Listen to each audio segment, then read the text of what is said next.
in addition to being a medical rock star, having your own private practice, you and your husband Alan are raising a wonderful son, Lachlan.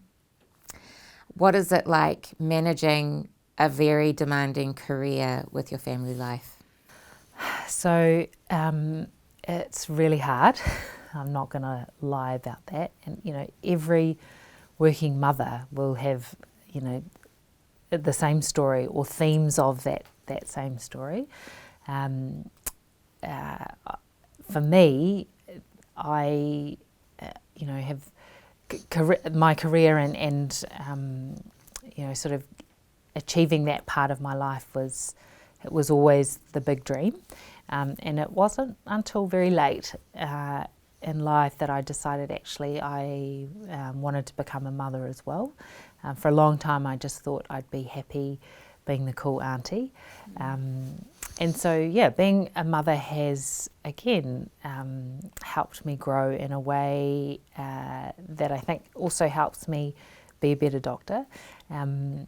But, if I'm really honest, I think I don't have time to do both things incredibly well. So I actually rely a lot on my husband, Alan, who is, amazing. He's an amazing father, amazing husband, he really has sort of taken a back seat as far as, his career, and without him, there's no way that I'd be able to do what I do. So I feel really blessed and, lucky to have Al in my life.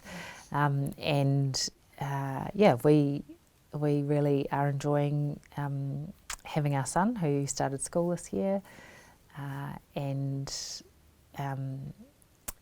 we also have 2 dogs now, so it's a pretty busy time, but I wouldn't have it any other way. It's awesome.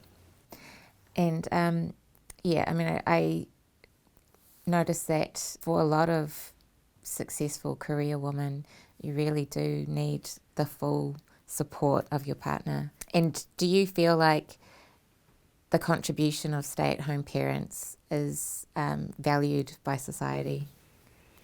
Definitely not. I think it's one of the most undervalued, commodities that we have.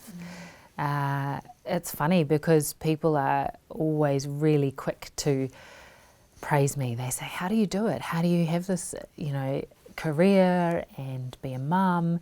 And actually, nobody ever thinks about Al. Nobody ever says, wow, you are so lucky to have Al, because, you wouldn't be here if he wasn't at home, actually doing the business of running a household and raising a child and parenting and all of that kind of stuff. So, I think that stay-at-home parents are incredibly undervalued, I can't praise them enough. My mum was essentially a stay-at-home mum, right? So if without her sacrifice, then there's no way that my sister and I would be where we are. So, big props to stay-at-home parents. Yeah. I think they do as an important role as those of us who have, careers or are in the workforce. You are incredibly lucky to have Al, and you're both lucky to have each other. I know from my own experience as well, it's because you've got the dad who's staying at home that frees you up to focus on the important work that you have to do. Yeah. And I always tell people, well, no, we both work, actually, only one of us gets paid. Yes, that's right. It's exactly the same at my home. Awesome.